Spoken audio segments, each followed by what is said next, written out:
우리가 만약 딱 맞는 환경에서 의식적으로 듣고 있는 사람들에게 강력하게 말한다면 세상은 어떤 모습일까요? 좀 더 확장시켜서 우리가 의식적으로 소리를 만들고 소비하고 우리의 모든 환경을 소리에 맞게 의식적으로 설계한다면 세상은 어떤 모습일까요? 아름다운 소리가 나고 모두가 이해하는 것이 당연한 세상이 될 것입니다. 안녕하세요.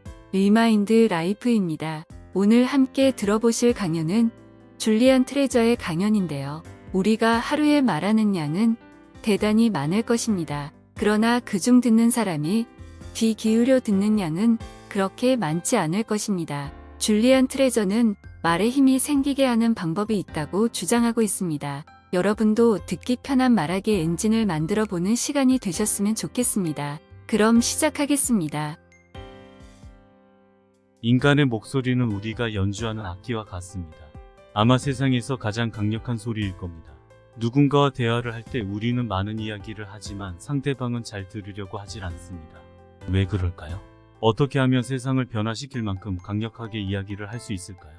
여러분께 말씀드리고 싶은 것은 버려야 할 습관들이 많다는 겁니다. 알기 쉽게 말하기에 7가지 죄악으로 정리해봤습니다. 이것이 총망라한 목록은 아니지만 지금부터 말씀드릴 7가지는 우리가 빠져들기 쉬운 습관이라고 생각합니다. 첫 번째, 험담하기입니다. 자리에 없는 사람을 나쁘게 말하는 것입니다. 좋은 습관이 아니죠. 그리고 우리는 확실히 알고 있습니다.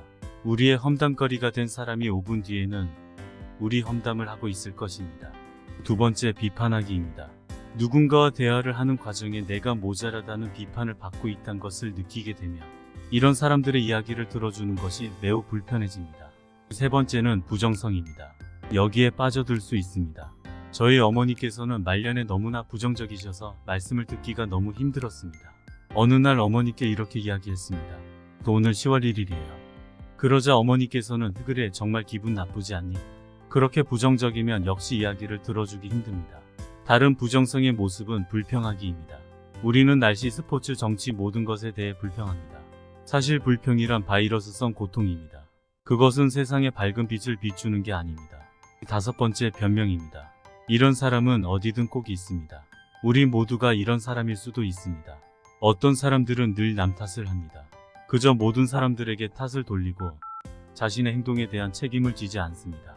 이런 사람의 이야기를 들어주는 것 역시 어렵습니다. 여섯 번째는 이야기를 과장하는 것입니다. 과장해서 이야기를 하다 보면 결국 그 이야기는 거짓이 됩니다. 계속해서 거짓말을 하는 사람의 이야기는 별로 듣고 싶지 않을 것입니다. 마지막으로 독단주의입니다. 사실과 의견을 혼동하는 것이죠. 두 가지가 융합되면 의미 없는 소리를 듣는 것입니다.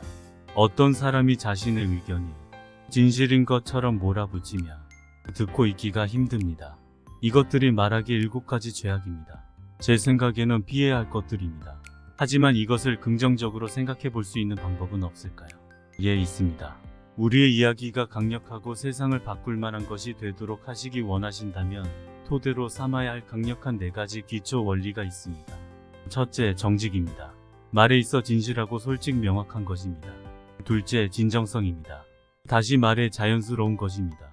셋째, 도덕성으로 뱉은 말을 지키는 것입니다.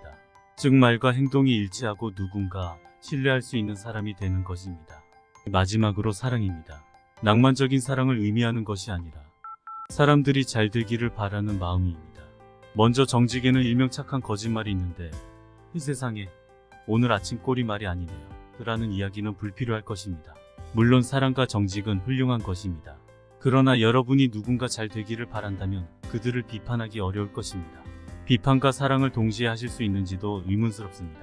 여러분은 놀라운 도구상자를 가지고 계십니다. 이 도구상자는 놀랍지만 사람들이 잘 열어보지 않는 상자입니다. 거기엔 잡동사니도 있지만 여러분 말의 힘을 증가시켜 줄 것도 있습니다. 몇 가지 도구들을 꺼내고 보죠. 먼저 말하는 음성입니다. 가성으로 목소리를 내는 것은 대부분 효과가 없겠지만 중간 정도의 목소리는 있습니다. 발성 지도자가 할 법한 기술적인 얘기를 하지는 않겠습니다. 하지만 여러분은 목소리를 식별할 수는 있습니다. 제가 높은 콧소리로 이야기하면 다르게 들리실 겁니다. 목젖을 아래로 내려서 말하면 또 다릅니다. 여러분이 무게감을 원하시면 목소리가 가슴 쪽으로 내려가야 합니다. 사실 우리는 낮은 목소리를 가진 정치인에게 투표할 확률이 높습니다. 목소리의 깊이를 힘과 권위에 연관시키기 때문입니다. 그것이 음성입니다. 다음으로는 음색이 있습니다. 목소리에서 느껴지는 것입니다. 우리는 풍부하고 부드럽고 코코아처럼 따뜻한 목소리를 선호한다고 연구 결과가 말해줍니다. 여러분이 그런 목소리를 안 가지고 있어도 괜찮습니다. 훈련이 가능합니다. 호흡법, 자세와 연습으로 목소리의 음색을 향상시킬 수 있는 놀라운 방법들이 있습니다. 다음은 운율입니다. 저는 운율을 매우 좋아합니다. 이것은 노래이자 의미를 전달하기 위해 사용하는 메타 언어입니다. 대화에서 의미를 전달하기 위한 최고의 도구입니다. 한 가지 음으로만 이야기하면 듣기가 참 힘듭니다. 운율이 전혀 없다면 말이죠. 그래서 단조롭게 느껴집니다. 단조로운 단색 그런 것입니다. 반복적인 운율도 있습니다. 의문문이 아니라 평서문인데도 질문하는 것처럼 모든 문장의 끝을 올려서 끝내는 것이죠. 그것을 계속해서 반복하면 안타깝게도 운율을 통해 소통하는 능력을 제한하게 됩니다. 그러니까 이제 그런 습관을 없애도록 합시다. 다음은 말하는 속도입니다.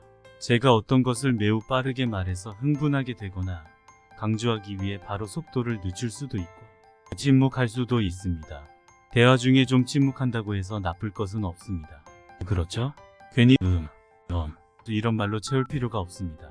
침묵은 매우 강력할 수 있습니다. 목소리의 높낮이가 속도와 함께해서 주의한기를 보여주는데 목소리의 높낮이만으로도 할 수 있습니다. 낮은 톤의 열쇠 어디에 두었어? 높은 톤의 열쇠 어디에 두었어? 두 가지 전달 방법에는 약간 다른 의미가 있습니다. 마지막으로 음량입니다. 음량을 크게 해서 매우 격해질 수 있습니다. 아니면 아주 조용히 말해서 주의를 집중시킬 수도 있습니다. 어떤 사람은 방송하듯이 큰 목소리로 떠들어댑니다. 그렇게 하지 않도록 하십시오. 그것은 주변 사람들에게 아무 생각 없이 무심하게 소리를 뿌리는 소리 방송입니다. 좋지 않죠? 물론 어딘가 중요한 곳에 있을 때는 이 모든 것을 활용해야 합니다. 지금처럼 무대에 서서 강연을 하는 것일 수도 있습니다. 청혼을 하거나 봉급 인상을 요구하거나 결혼 축사를 하는 것일 수도 있습니다. 무엇이든지 그게 정말로 중요하다면 도구 상자들과 작동하게 될 엔진을 살펴봐야 합니다. 준비가 안 되었다면 엔진은 작동하지 않습니다. 소음과 좋지 않은 음향 때문에 잘 듣지 않는 사람들에게 우리는 제대로 이야기하지 못합니다. 저는 여기서 여러분께 여러 가지 단계로 말씀드렸습니다. 우리가 만약 딱 맞는 환경에서 의식적으로 듣고 있는 사람들에게 강력하게 말한다면 세상은 어떤 모습일까요? 좀 더 확장시켜서 우리가 의식적으로 소리를 만들고 소비하고 우리의 모든 환경을 소리에 맞게 의식적으로 설계한다면 세상은 어떤 모습일까요? 아름다운 소리가 나고 모두가 이해하는 것이 당연한 세상이 될 것입니다. 그리고 이것은 널리 퍼뜨릴 만한 생각입니다. 감사합니다.